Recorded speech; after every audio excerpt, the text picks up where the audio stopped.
He is 100% worth it. He takes it to another level. Oh my God, I just fell in love with it. Thanks so much, Jay. Blew my mind. And it worked. I wanted to buy my thing. Jay is, I would say, the Yoda of sales calls, man. Just talking to Jay, he was so good at just taking what it is, seeing the opportunity and the value and the real reason we are making it. Talk to Jay because he got it. He can definitely help you out. Talk to Jay. You're going to get a lot. You're going to gain a lot. I would absolutely recommend him for any position that you have. Jay's definitely the guy. Give him the chance, give him the opportunity. You won't regret it. He's good at what he does, so I highly recommend him, and I would book him before he is fully booked out.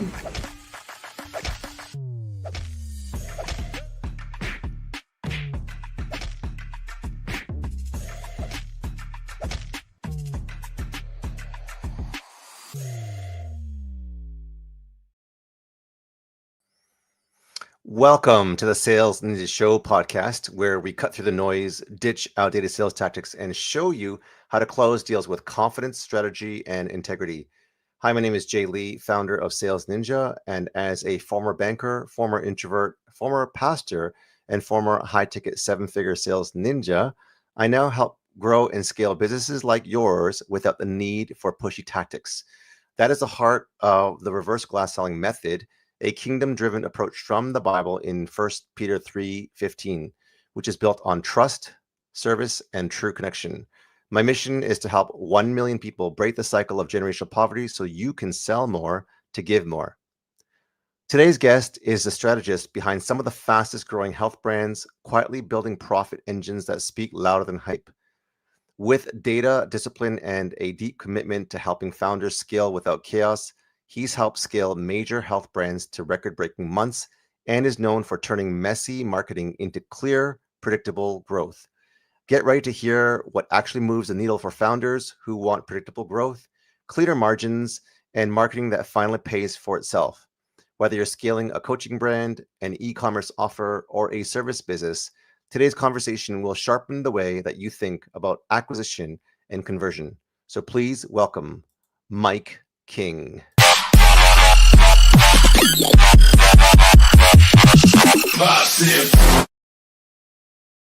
Welcome, Mike, to the Sales Ninja Show podcast. How are you doing today? I'm good, Jay. Hey, thanks for having me, man. Good to have you. So let's walk through, how it all started. How did the entrepreneurial journey start, and did it happen when you were a child because your parents were entrepreneurs? Where did it all start? Somewhat. So part of my life story is I was raised half my life by my grandparents. My grandpa was a very successful home builder, so very much an entrepreneur in that.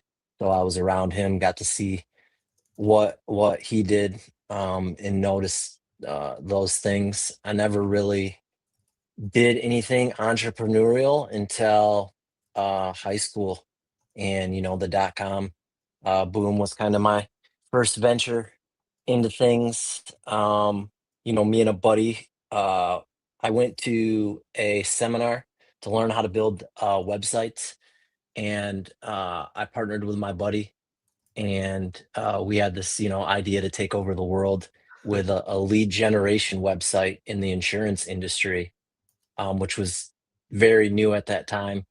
And so he knew a guy who owned an insurance company, and I was interested in the marketing and building it. So we worked together to do that and to set that up. And then when we finished it, we presented it to the guy, and he was like, "Are you crazy? No one's gonna buy insurance over the internet," and completely crushed our dreams. So my buddy was like, "Hey, you can just buy the website from me. I'm gonna go a different direction." This was kind of at the end of my high school career, and I was going to college to play basketball. So I was like, well, I don't know if I'm going to have time for this. So we just kind of disbanded. But yeah, that was kind of, I guess, my first real taste of trying to be an entrepreneur. Interesting. Did you say you went to go play basketball in college? I did. Mm-hmm. Were you a serious athlete? You could say that. It was, it was D3. And then I was fortunate enough to play a little bit after that. So Awesome. So, I mean, that's an accomplishment that many people do not ever achieve. So, mhm. what did being, a high level athlete teach you about entrepreneurship? Oh yeah, I mean just discipline, right? To the ability to figure things out. And then it also helped just build on the foundation that I already had of like overcoming adversity. I had a very crazy and troubling childhood and upbringing with some pretty dramatic or traumatic things that happened. So just basketball on top of that really helped. My coach, bless him, he had this motto that he would always ingrain into us, and that was "What's next?" So that if you made a mistake, or even if you did something good, you didn't just you know create a tunnel vision around that. You automatically moved on to what's the next thing, what's the next objective, and that's served me well. My entire life of just okay, this thing happened. I can't control it, but like, what's next? You Hmm. know. Amazing. I love that because a lot of coaches may not be that graceful or gracious, and just kind of, if you like, I know when I was coaching rep soccer, we played this very, very high Mhm. level team, and it was like, I don't know, 10-year-old girls when my daughter was 10. Yeah. And anytime one girl on the other team, which was really, really good, she was, running down the line and the ball just went slightly out and she got screamed at and taken off because she made a mistake. So people Oh, were very wow. afraid of making mistakes and they had to perform, which is why they were such a high performing team. But people that I knew that were on that team as well, that were incredible athletes, couldn't take the pressure because it was just militant. And so they left and did much better on other teams where they could thrive. So this is important that when people are getting coached like Mhm. yourself and you're coaching others, that we provide a safe environment. How do we balance the how do we balance the pressure of like trying to, push people and like push them forward to excellence and not get to the point where it's going to break people to the point where they feel manipulated or abused, if that makes sense? Yeah, that's a great question. A couple of things. First, I'm gonna send you an interview my trainer sent me. It's about the head coach at Penn State Oh, for wrestling, yeah. and they're like I think the second all-time winningest program Wow. wrestling, and it's just been recent, like within the last maybe 20 years, and he's completely changed that whole thing. And it's a great read on how you don't need to like yell at people, and like you can be calm and get like the best performance out of them. And one of the things he talks about in that is gratitude, and approaching everything with not with the attitude of I have to do this, it's I get to do this. Hmm. Just that little change has made such a dramatic difference in their wrestling program, when it comes to everything. I think you find that interesting. Back to your direct question. Um, I don't know. I mean, honestly, I'm a man of faith, and I try to just listen to what God's telling me. Um, I was an assistant varsity coach for I think 2, maybe 3 years, with one of my best friends growing up. He had a very successful program in Florida, and then he moved back here to Michigan and got a head coaching job and asked me to help him. So I did for a couple of years, and it was interesting. The first year we had a really good team, but in all honesty, the parents were horrible. Drove they drove the players apart, Oh, which was unfortunate. They still had a decent season, but they underachieved from what they had.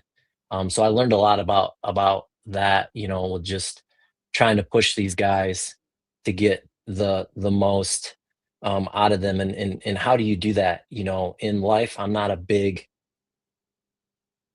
good friend of mine said he told me I'm like the lion and the lamb. I'm hmm. very calm, gentle, until the lion needs to come out, so it's like figuring out and discerning when is the time for that. And I think that when you coach people, like if you just approach it the right way, you don't need to scream and manipulate and say things out of fear. You can just be direct with them and let them know that this is coming from a place of love, and that you're trying to get them to where they ultimately want to be, and accomplish the goals that they want to accomplish. And then the last thing I'll say is, just because this was such a mind-blowing movie for this question, there's a movie called Whiplash, and it's about this kid who goes to Juilliard to be a drummer. I think it was Juilliard, and his coach or his professor or whatever, he tells the professor he wants to be the greatest drummer ever. And so it's just a great movie to watch, to see that dynamic of like, okay, what do you have to do to a person to make them the greatest? And and in the movie, it crosses the line into what maybe some people would consider abuse, whether it's mental or verbal abuse, to get this person to fulfill their dreams. So it's very thought provoking. I think if you check that out, I think I think I've you'd like it. seen parts of it or all of it.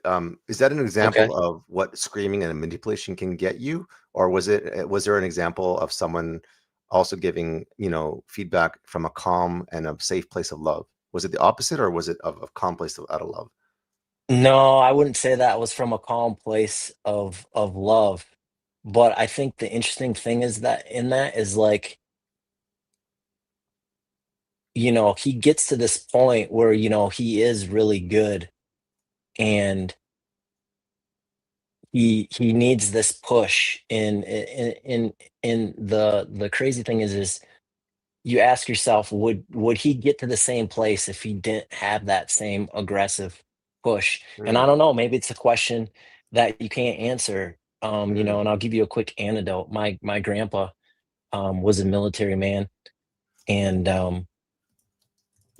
like I said, I had a very traumatic childhood growing up, and there was a lot of struggles with my mom, who was her daughter, and our housing situations, and just different stuff in our family. And one time, I was out in the barn with him, and he said, everyone thinks, I'm a big a hole, and he goes, while that hurts me, he's like, I don't have a problem being that, if that's the perception they need in order to to make the most out of their lives. And now that I'm older and mature, like, I can see where he was coming from, because sometimes when you have to have a hard conversation, and even when it's done out of love, and you approach somebody and you say, "Hey, this is what you told me you wanted," and you're not doing the things that are going to get you what you said you wanted. There needs to be some sort of course correction. That person, they can either respond to that and say, okay, wow, thank you for holding me accountable, you are loving on me. Or, which unfortunately more often than not, they say, you know derogatory things about you, or they think derogatory things, or maybe you're being mean to them, because maybe they just don't have the maturity at that time, to see what's really going on. So, my grandpa, bless his heart, he was very wise, but oftentimes he needed a little bit more tact in mm. how he approached things, for sure. Wonderful. And we talked about coming from a place of love. And speaking of Hmm. love, when I saw a post from Mrs. King that says, "What are your love languages?" Her response was acts of vacation, words of confirmed flights, and quality trips. That was pretty savage. Yeah, my wife, she loves to go on a vacation and check out new spots, for sure. That's funny because and that's a play on words for Gary Chapman's five languages, love languages. Yeah. There's acts of love or acts of service. Hmm. What is it? Service, words of affirmation, Yeah. gifts. Hmm. What was the other two? Physical Touch, touch. yeah, Yep. touch and time, Yep. And right? time, quality time. Speaking of which, you mentioned offline that and I was looking at your Facebook pictures where you have some Disney and Kauai and all these amazing trips, and you have this Grant Cardone Capital sweater on, and you told me that, very kind of as a like casual, as a matter of fact, that you manage some Grant Cardone's businesses, and I thought, wow, that was just like a off the cuff remark, like that's pretty impressive. So how does one even get to that point of whether you're pitching him to say, hey, I like to work and grow your business? Like, not many people can say and do that. What did you do to even get there? Yeah, that's a great story. One quick clarification. So I'm responsible for the marketing for those businesses and growing the P&Ls through the Okay. marketing. I don't necessarily manage the day-to-day operations on there. Yeah, so that's an interesting little thing. So where do I start? Okay, so I was in the finance industry doing mortgages for I think 15, 16, 17 years. And I got burnt out, and it was kind of like, what's next? And I always had this passion for marketing and entrepreneurship, and it was there on the side. The last couple of years of being in finance, I was doing various things, helping guys, in my office with LinkedIn marketing and outreach. And then that turned into one guy asking me if I could do Facebook ads. And I said, no, but if you buy me this course on how to do them, I'll run them for you. So that started getting my feet wet in that. And that expanded to run ads on other platforms and buying media and just growing as a marketer. And then I was talking to my business coach, and he was like, hey, you're getting really good at this. Your next goal should be is if you can get with a business where you can manage and be in control of the P&L, so that you can see directly how the marketing is affecting the P&L. That's your next step. And I was like, okay, and so being a man of faith, I just kind of like prayed for that type of opportunity. And lo and behold, I was in this mastermind group, and these guys were in there, and one of the guys was like, hey, Grant's looking to build an internal team for his marketing. If that's something that interests you, let me know and we can connect. And I felt like that might be the opportunity, but that it would be a long shot. But I'm like, you know what? I'm not going to approach this like probably everybody else. I'm going to use marketing to get their attention. And so, or storytelling, I should say, more so than marketing. So I don't know if you're familiar with the quarterback, Tom Brady. Oh yeah, huge. Yeah, right. So a lot of people don't know this, but I believe he was drafted it was the 6th round. He was like the 196th pick or something out of college. And if you pull up his picture from that, he's like wearing like a pit stained white t-shirt and like these khaki pants. And so I told the guys at Grant's company, I just said, hey, I really feel like I'm Tom Brady, not the 3-time MVP or that he is now, or maybe it's more, whatever, however many rings he has. I go, I'm more like the guy here. And I showed him a picture of him at the draft, where I have all this potential. I just need a little bit of coaching and more resources. And I feel like I could be one of the greatest of all time. And they love that, so they brought me in, and the first thing they tasked me with was running LinkedIn ads for one of the business lines that I manage now, which was Grant's Cardone University, which is his online sales training platform, and did pretty good at that.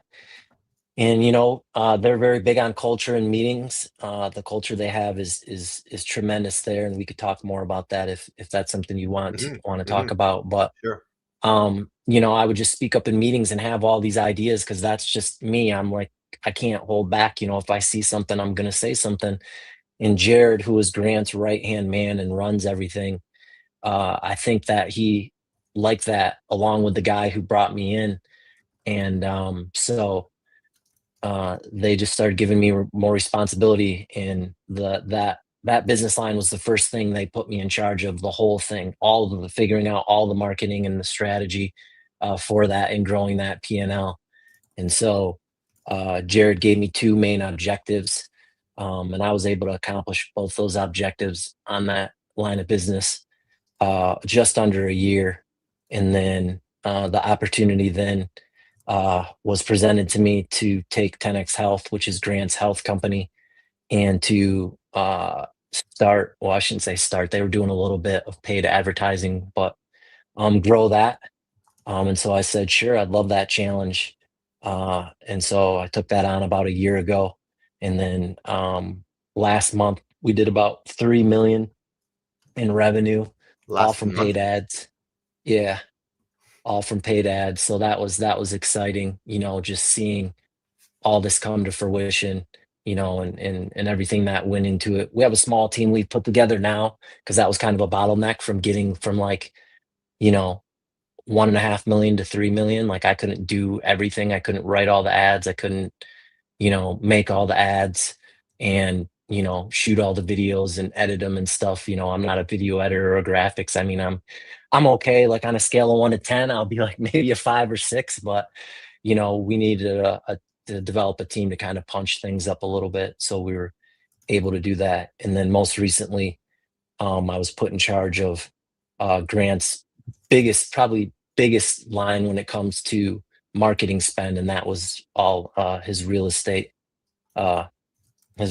business. So currently, just getting my feet wet with that, and just learning the ins and outs of everything there, so that yeah, we can work on scaling that up the same way. Okay. Wow. Wow. Wow.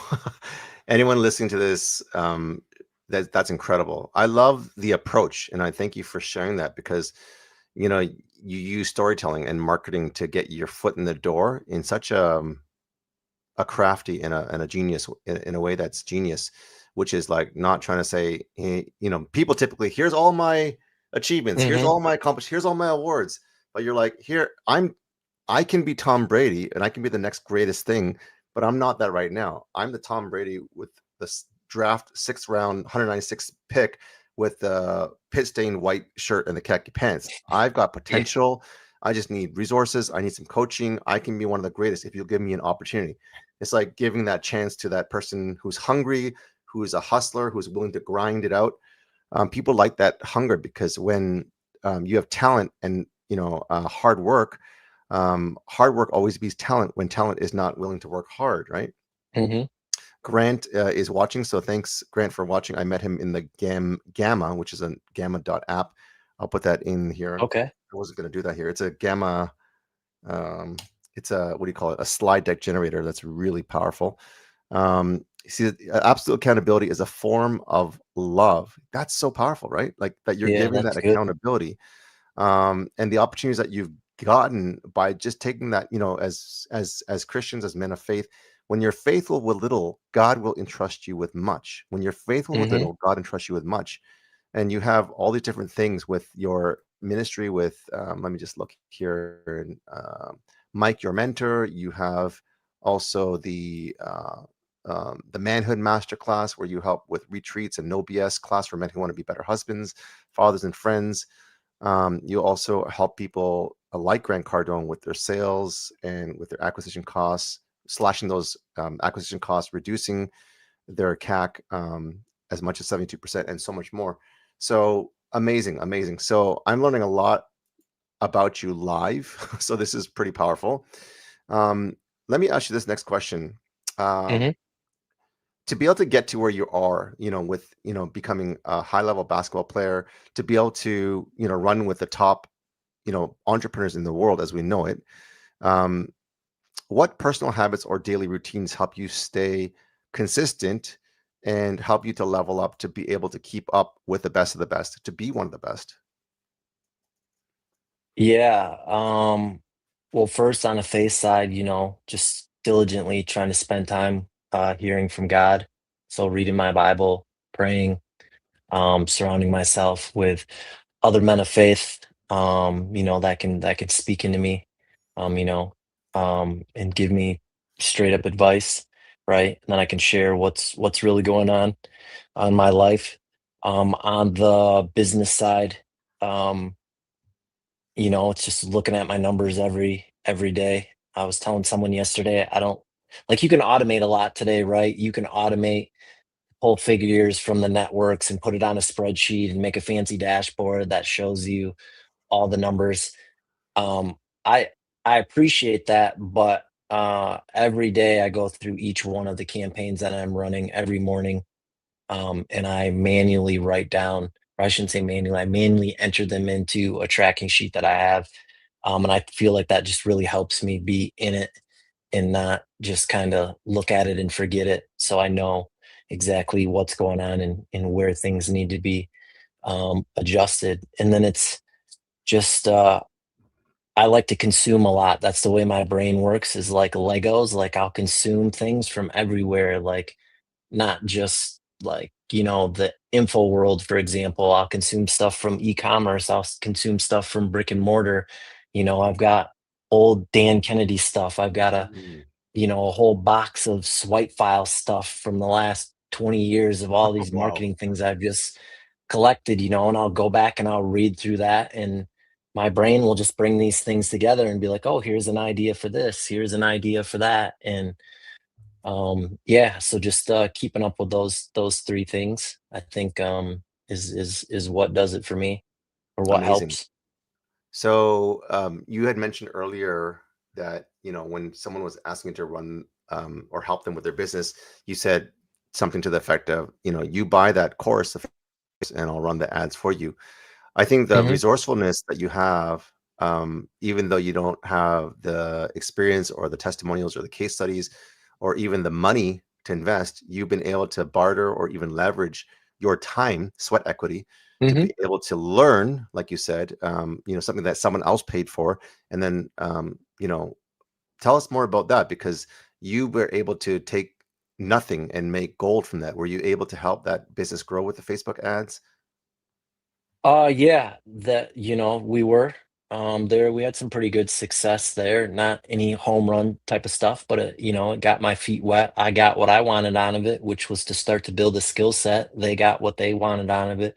Out of it was just to be able to get in front of potentially more customers, and get a couple of deals out of it. And the funny thing is when I started doing that, you know, once again, I think that people lose sight of like the power of just being in the right circles and knowing the right people and being resourceful to them. I don't mean like the opposite of, I can't think of whatever resourceful is, where you're just always asking instead of giving, Mm, right? I think people notice other people that are givers first, mm, and that giving's from a genuine place, and I was really genuinely trying to help that person.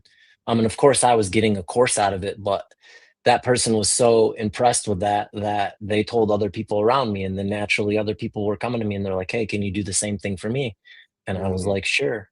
Which led to other introductions. Like, for example, I had a guy come to me, he owned 3 insurance companies, and he was like, we want to try some marketing stuff. He's like, I don't really know what I want to do, but is that something you could help me out with? And I was like, sure. And he's like, well, you know, what's it cost? What's it going to cost me? Or what's your fee? Right. And part of being an entrepreneur is trying to work all that stuff out. Right. So I told him a number and he was like, yeah, I don't know about that. And I said, okay, where most people would stop and maybe turn down the deal, I just said to him, and this all came from God, I just said to him, hey, there's more than just a monetary reward. I was like, what else would really help me is if you introduce me mm, to 3 or 4 other business owners that are like you, that are ambitious, that have good businesses, and that actually want to do marketing. If you can do that, then instead of me doing it for this amount, I'll do it for this amount. And he was like, done. And he pulled out his phone, brought up 3 business owners, sent them a message, introducing me to them. And yeah, it just got me more introductions to people. So that's a genius I think idea, that's super that you important. can lower the investment at the cost of them opening their network so that you can Right. generate more leads to more business. You were asking earlier, what's the opposite of, someone who's giving, who is selfless? We call Mm, them people who are getting, selfish, time vampires, tire kickers, manipulators, people yeah. who really waste your time. And we have no business working with people like that because, we want to help people who want to get helped, and we want to work with people that we like that can also, impact more people. Who are some of the people or mentors who helped shape your marketing and your ability to be so good at what you do? Yeah, a couple people.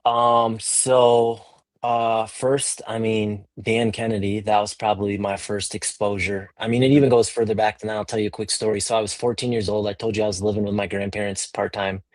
I had this weird habit of staying up late at night and watching infomercials. I don't know why it Really? was, but I would, yeah, and I found them fascinating, and I would never say I'm a sales guy. I don't actually like to sell, even though I do, but that's not my first choice. My wife's more of the salesperson. She can sell ice to an Eskimo. Nice. But yeah, so I was watching this infomercial, and it was how to buy property with no money down, and it was by Carlton Mm. Sheets. And so I borrowed my grandma's credit card, and You I did? ordered this program. I did. And when it showed up, my grandma was obviously not happy when she found out, and I got in a lot of trouble for that, but she let me keep it. And I Wow. devoured that thing. And in that thing was he made a resource to Dan Kennedy. And I was like, who's this Dan Kennedy guy? Ah, So I went and I started getting books from Dan Kennedy. And that's kind of what built on that, that night in the basement there. And then along the way, I had some good mentors, a guy online by the name of Bobby Stocks, and his business partner, Rob. They helped me in my next phase of growth, which was just building that skill set of Facebook ads and then learning about business. So I'm super appreciative of those two guys. Bobby Stocks and Rob Sakale. mm, I was a part of their mastermind for probably over a year.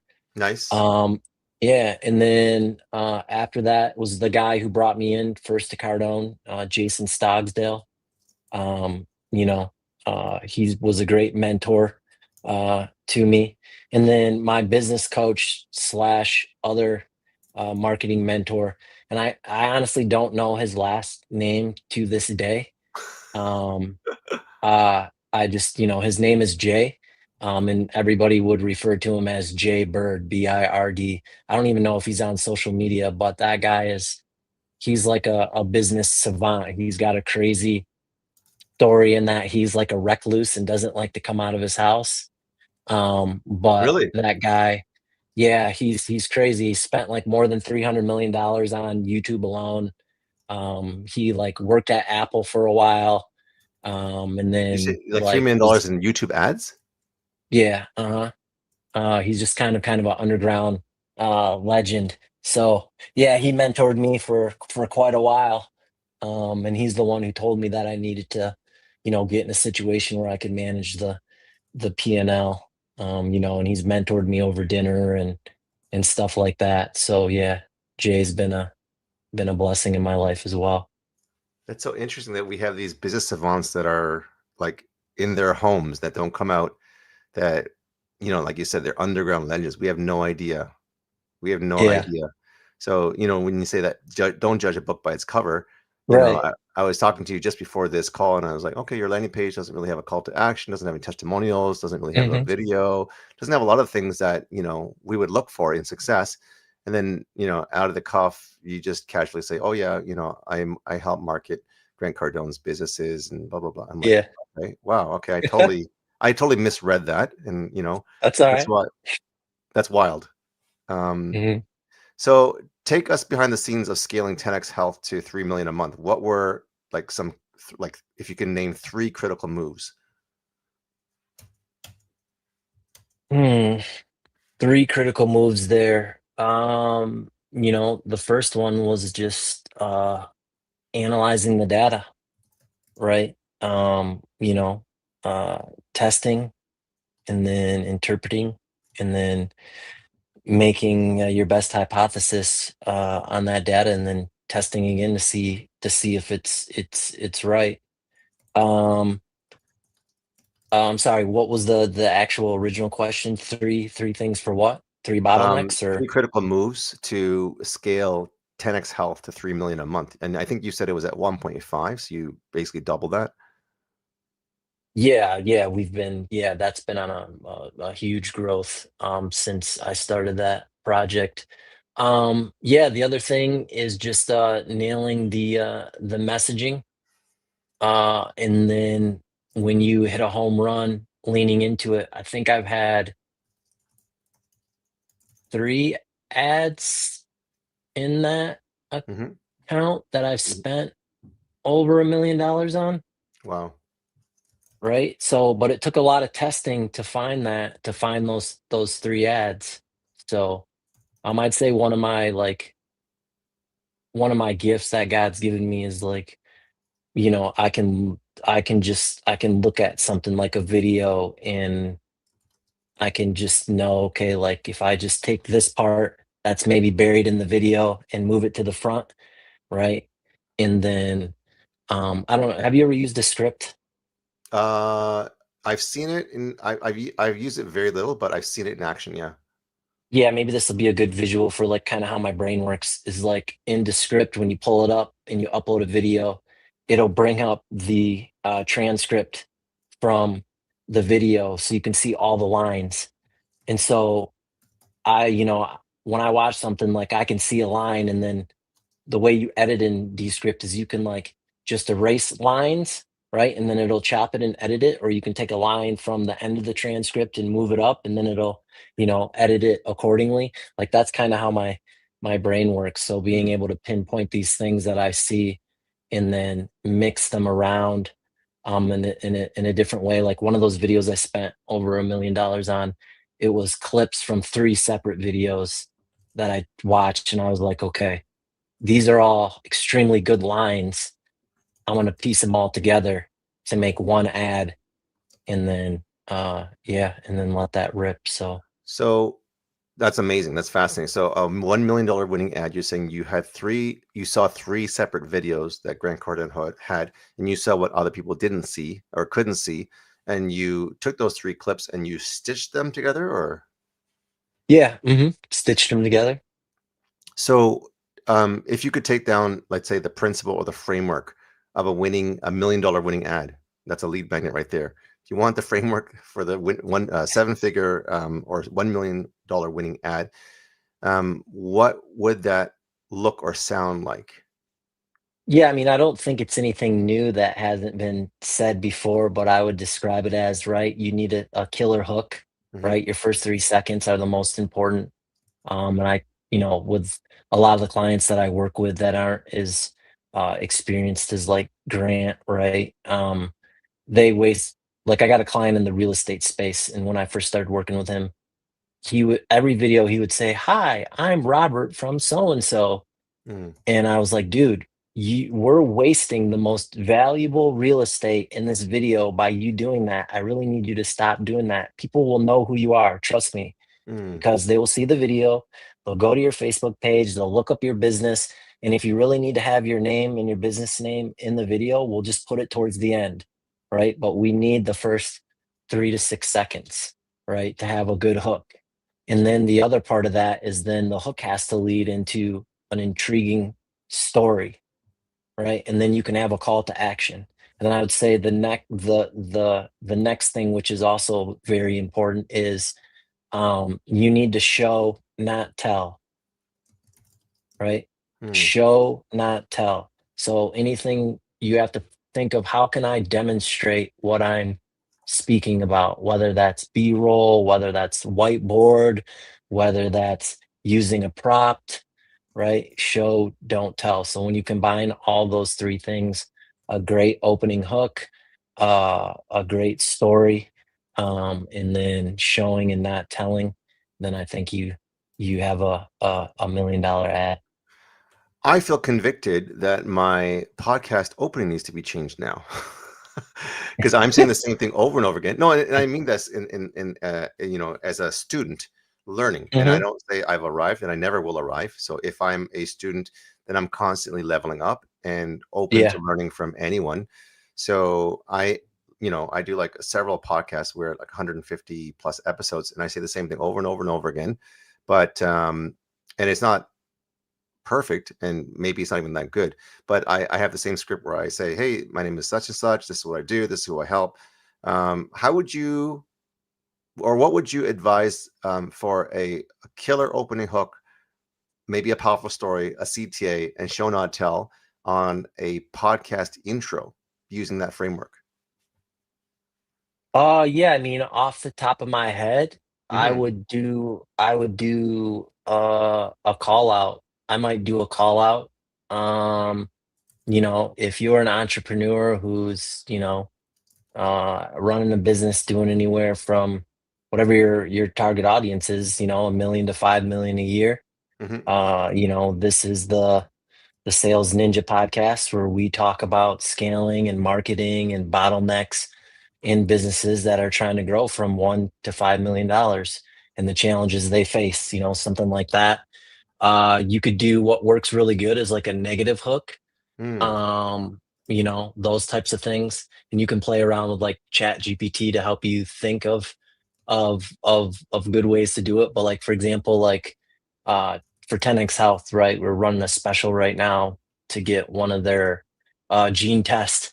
And so I just shot a simple UGC video of myself walking outside, and I said, if you're thinking about getting or I said, stop. If you're thinking about getting a methylation test, don't do it until you watch this video. Right. I'd have to think about how you'd apply that to a podcast because, they're already showing up, wanting to learn something. But, maybe it could be something like, uh, you know, mm, if, you know, uh, if you're a business owner who's doing $1 million a year in revenue and you want to grow to 5 and you think you have a marketing problem, uh, or you think you have a sales problem, then you need to watch this video because I guarantee you don't have a sales problem, you have a marketing problem. Mm. Because usually that's the bottleneck, right? Is Mhm. marketing first, then sales, right? So, and then operations, leadership, etc. So, Beautiful. I put you on the spot, and hopefully yeah, put you to work so in real yeah, time. This is the thing about the Sales Ninja Show podcast, right? We get some people that are incredibly gifted and skilled at what they do, and the ability to do it live is sometimes some of the best tests to put people, under pressure. So, when they're doing this day in and day out, it's just a matter of like, hey, I just need a couple of seconds or moments to think this through. And I think you said it well. You're constantly testing, and you're hmm analyzing, and you're interpreting, and we don't know if you'll get it right the first time. It might take a year. It might take 100 campaigns to find the winning Grand Slam ad, which gives you the best ROAS. So let's see. How do you decide when to double down on a campaign or cut spending? It's a simple question, but I think there's a more complex answer we can find gold nuggets. yeah. I mean, I think it's you tracking, right? Looking at your numbers, not only every day, but what patterns are emerging on over a week, over 2 weeks, maybe even over 30 days. Um, I like to make decisions within a 7-day window, I was going to ask maybe you. sometimes a 14-day window, Okay. rarely a 30-day. But yeah, but I mean, you'll know it. Like, so like one of the ads for 10x Health that I was running, it's still running now, but that I first started running in April. I mean, that thing, it exploded out of the gate. And we were seeing crazy return on it. And so it was just a no-brainer, like, hey, I think there's a window of opportunity here. I don't know how long it's gonna last.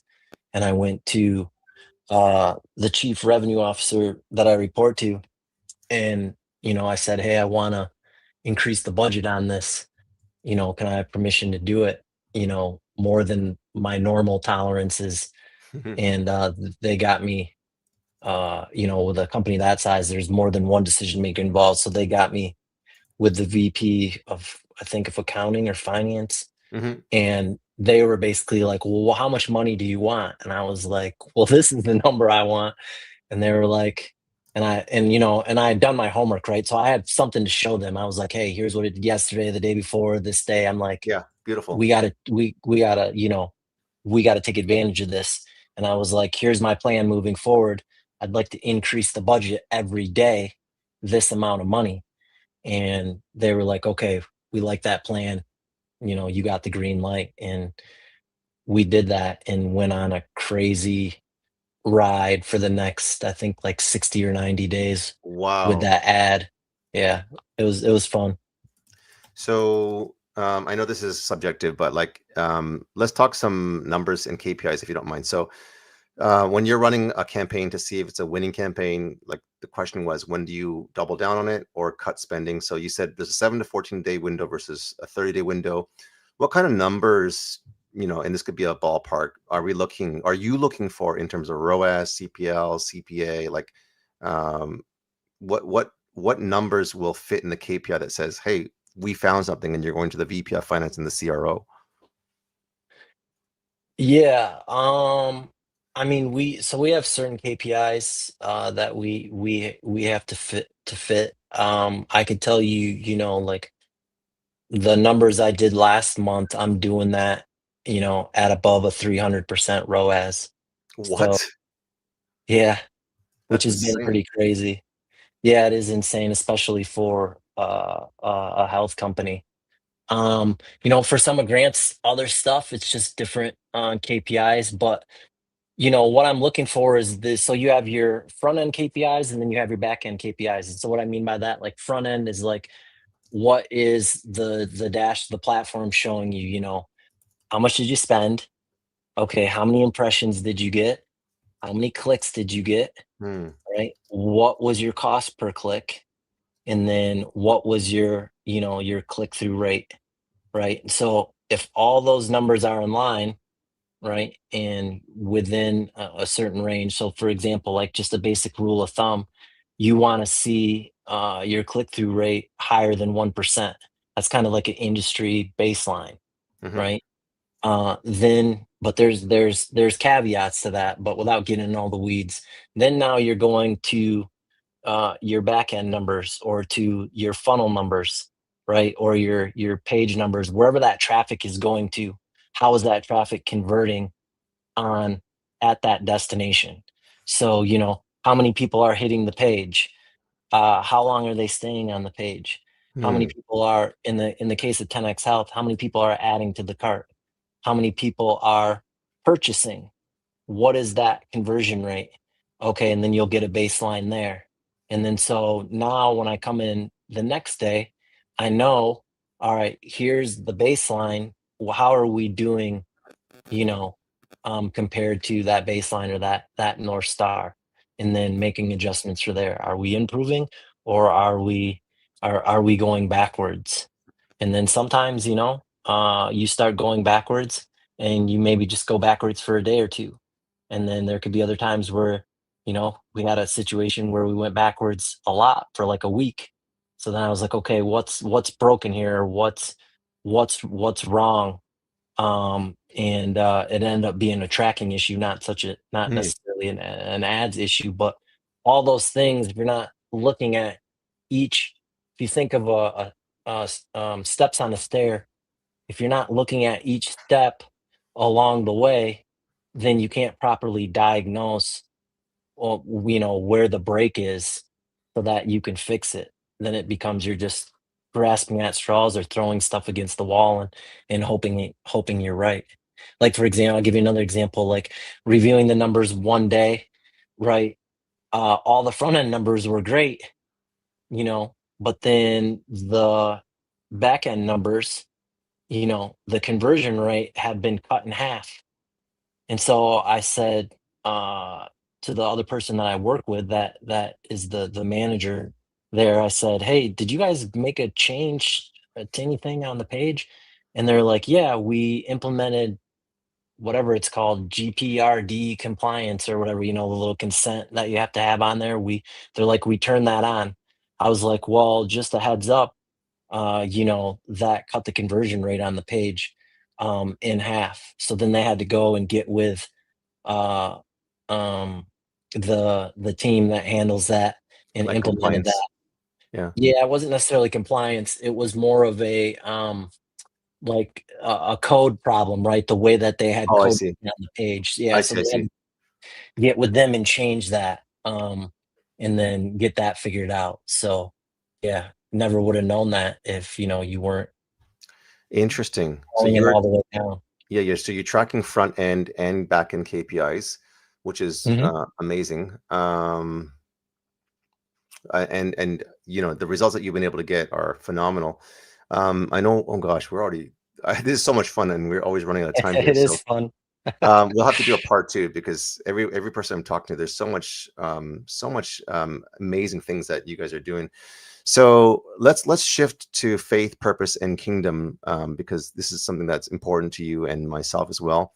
You work with Mhm. ministries, men's groups. How does faith influence your business decisions? And you might be working in a company that is, a mixed bag of people, and that's fine. How do you Yep. practice faith in the marketplace? Yeah, great question, right?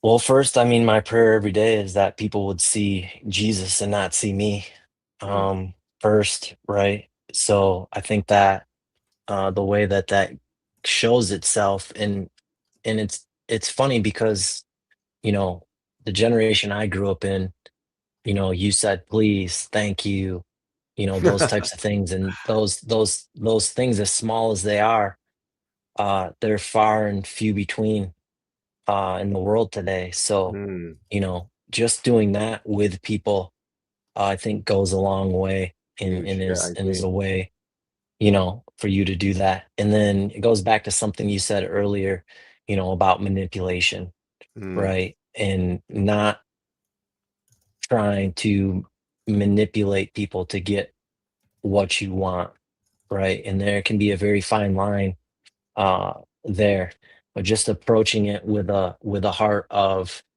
you know, I want to do um I want to do what's right, right? Whether it's right for the person, whether it's right for the business, and kudos to, Grant, in the culture that he's built there. There is a lot of controversy around, from a faith perspective around Grant and his beliefs. But the if you put all that stuff aside, the culture there is the best culture that I've ever been around. Um, and the analogy I use is like it's like, a basketball game or a soccer game, right? Like the players, like no one cares if they're the person who shoots the winning shot. No one cares if they're the guy that has to pass, make the inbound pass, or even if they're the guy who has to sit on the bench and just cheer the team on. They just want to win, mm, right? And what does that look like? Like everybody's there to help everybody else. If you need something, it's not a no, I'm not going to give that to you because, I'm, trying to get a new position or I'm going to hold back or whatever underlying thing that's gone on there. They've done a great job. Grant, Jared, Sherry, the rest of the execs of building this culture where people want to come in and they want to contribute in there.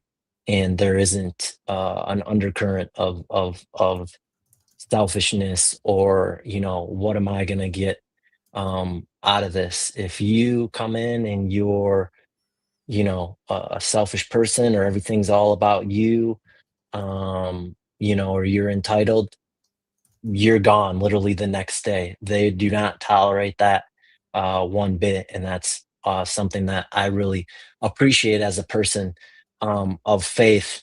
That type of culture where they want people to get help and feel like they're being helped. So yeah. amazing, amazing. Um, that is very, and we'll do that in the next podcast. That creating that Okay. culture is so powerful, yet so hard, and for many people and many businesses and many companies are not good at doing that. And that's a big gaping hole and opportunity for those of you who are listening to create a healthy culture that creates that impact and that wealth. I'm going to go into lightning round, which are short, rapid questions that I want you to give answers to, and then we'll land this plane because I want to respect your time. So first thing that comes to your mind, with one marketing tool that you cannot live without. Dang, one marketing tool I can't live without. Oof. If you would have asked me 10 years ago, it would have been the Dan Kennedy newsletter. Okay. But an actual tool? Yeah. Do you have something that you use for Facebook ads or like for our copywriting? Yeah, I'd probably say. I mean, this is a terrible answer, but maybe Canva. Okay. Do you not use anything for like Facebook ads? I know I'm dating myself here, but back in the day with Sam Ovens with consulting.com, or I don't know if it was him. Anyways, there was some software, I can't remember what it was called, but it was able to create a permutation of ads in real time where you would have like 100 different ads and it would split test them. I can't remember what that was called, but yeah, I don't remember either. And I think they went out of business. They either went out of business or they closed their doors. So you're creating them all manually, or do you have some sort of software that can create, quote unquote? No, I'll usually create them manually. Or I'll have depending on what it is, like I got a few juniors or people that help me now. Okay. So I'll have them give them instructions on what to do. There's a SaaS idea for you right there with your genius of doing millions and millions of dollars and generating 300% ROAS, is creating a software with developers and AI of a software that can kind of reproduce your IP in your brain to create winning campaigns, and people would pay for that. In my opinion, King GPT. Yeah, there you boom. It is born. I love that. King GPT, which is like the best ads fit for a king. Yeah, someone already bought the domain. Oh, do they already? No, I mean someone watching this is gonna go buy the domain. Unless you get it after this one. Favorite ad platform right now? Yeah, by far Meta, since they're not as restrictive as they were in the past. Okay. TikTok? Yeah, I mean, TikTok is good, especially if you're doing like e-commerce and live shopping. A lot of info stuff has been hard to get to run and work on that platform. Okay. How about LinkedIn or YouTube? Yeah, I like YouTube videos. Oh, any platform where you can serve video is great. I like LinkedIn. There's certain uses for it. LinkedIn, like their cost per clicks are super high, like 3 to 4 times higher than what you'll find on Facebook. But that's just because the targeting is so good. Like, like for Grant's sales training, like I can target the CEOs of companies, right? So, yeah. So, I mean, worth it, right, to be able to target them, but you better have your stuff dialed in if you're paying, $10, $12, $15 a click. Gotcha. One word that describes how you run campaigns. One word. Fearless. Ooh, I like that. Okay. And then routine in one sentence. I'm sorry, what? In one sentence? One word. Morning routine in one sentence. Morning routine. Devotions, gym, prepping for the day. Okay. Okay, great. So there's a couple of ways that you guys can connect with Mike, and he's done amazing work. And you guys can see it through his landing page. I'm going to give you guys a couple of links.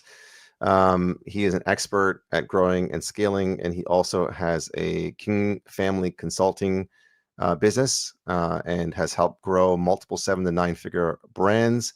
And I also will share with you guys a couple of links on the kingfamilyconsulting.com landing page, as well as you can connect with Mike on Facebook, on Instagram, and also on LinkedIn. And just to let you know, Mike, as a man of faith, also brings a kingdom-driven approach to business, focusing on impact, stewardship, and clarity. So thank you so much for your time, Mike. And it was a great pleasure to meet with you and to hear of these amazing stories from your traumatic upbringing to overcoming those adversities and coming out on top, being the son of the Most High King. And appropriately, your name is Mike King. Any last words for those who are looking to grow and scale beyond 6, 7, 8, and 9 fingers? Any last words? Yeah, what's old is new again, and nothing's off the table. Test everything, no matter how wild, dumb, stupid you may think it is. Okay. So there's no idea that's out of the ordinary that you can test, and you never know till you try, right? Yeah, one of the things for 10x Health that converted really well was just a picture of the box that one of their tests comes in next to a log stump. And a lot of people in the company hated it, but they, I could keep running it because it kept converting so well. Really? That's so Yeah. bizarre. You You never know. right? Okay. There you go. So you guys never know till you test. So know your numbers, interpret them, make sure that you test them, and you never know when there's a winning campaign. I mean, you have all these ridiculous things on TikTok and things that go viral that you never would have imagined in a million years would go viral, and people become these overnight successes. So again, Mike, thank you so much for your time and for your just sharing all your gold nuggets. Looking forward to the next podcast episode. So everyone who is listening, if you guys are looking to grow and scale and beyond 7, 8, 9 figures, and you are a good candidate, comment podcast if you want to be the next Sales Ninja Show podcast guest. And thank you guys so much for tuning into the Sales Ninja Show podcast. Here, our mission is to help you break the cycle of generational poverty, and we're looking to break that for 1 million people. So thank you once again, Mike, and we will talk to you on the next podcast. Take care for now. Thanks, Jay. Okay.